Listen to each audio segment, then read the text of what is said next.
Hello everybody, I'm continuing my Rolling Stones reviews with Beggars Banquet. So I'm just going to say it's their ninth studio album. Like before I was saying that, I mean it is their seventh studio album in the UK, but their ninth in America. But from now on I'm just going to stop saying that and just say, I'm just going to say this is their ninth studio album because you pretty much know this by now. And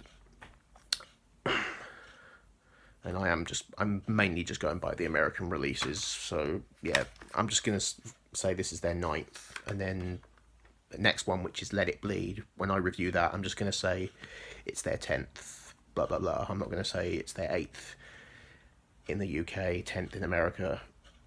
You all know that by now. So yeah. So this is their ninth studio album, released in December 1968. This was kind of a return to form by the Stones after Satanic Majesty's Request, which was their only really psychedelic rock album. This was a return to their blues roots, and it's considered like the first true classic Stones album, although I love all the albums they did before this. But some consider this the beginning of the golden period of the Stones. Of course, as you can see, it has the album cover with the toilet and the graffiti.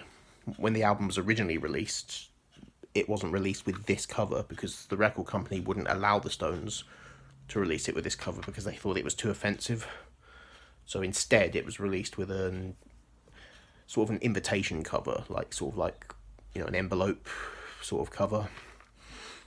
But when they released it on CD, that was the first time we saw this cover. So yeah, I do prefer this, to be honest, because it's sort of like this represents what the Stones were. You know, they were the bad boys of rock and roll. They were the complete opposite to the Beatles.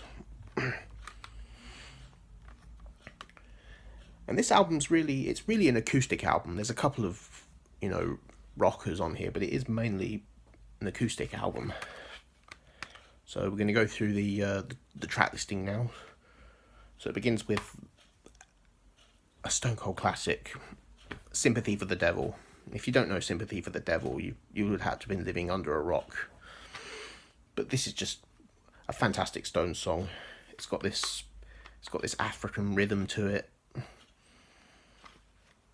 It's got a great guitar solo on it. It's a classic Stones song. It needs no introduction. And then we get No Expectations, which is a beautiful acoustic track with some lovely slide guitar from Brian Jones. And this was really the last Stones album to have any real contributions from Brian Jones, although he does appear a little bit on the next album. This is the last full album to feature any contributions from him. But yeah, love No Expectations. Great song. We get Dear Doctor, sort of like a country blues song. It's acoustic with some lovely harmonica. I just love Dear Doctor. And then we get Parachute Woman, another great acoustic track with some great slide guitar and harmonica. We get Jigsaw Puzzle. This is another really underrated Stones track. I love this. There's quite a lot of use of slide guitar all over this album. And yeah, this has slide guitar on it. And we have another classic, Street Fighting Man. This is another rocker. So yeah, it's got a gritty, distorted guitar riff on here. And also a use of the sitar as well, I think. And we get Prodigal Son, another great acoustic. And we got Stray Cat Blues, great blues rocker. It's got some pretty risque lyrics, but it's a great song musically though. And you've got Factory Girl, great acoustic. It's got this sort of African rhythm to it, kind of like Sympathy for the Devil. And then it ends with Salt of the Earth, which is just fantastic.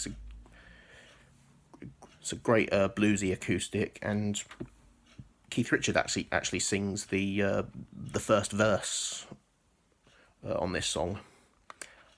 wasn't the first time that Keith actually sang lead vocals on a Stone song. He did sing on Something Happened to Me Yesterday on Between the Buttons. I think he did sing a couple of verses on that track, which I don't think I actually mentioned when I reviewed that album. But yeah, he did. But yeah, it's a great way to close the album. And yeah, so Beggars Banquet, in my opinion, it's definitely one of the Stones' best albums. It's definitely in the top 5 for me. And I'm going to give this a 10 out of 10. It really is a perfect album. There's no weak track on here, in my opinion. Every track on here is just great. Yeah, they're all great in their own right. So yeah, a perfect 10 out of 10. So I hope you enjoyed this review, and my next review will be on Let It Bleed. So I'll see you then.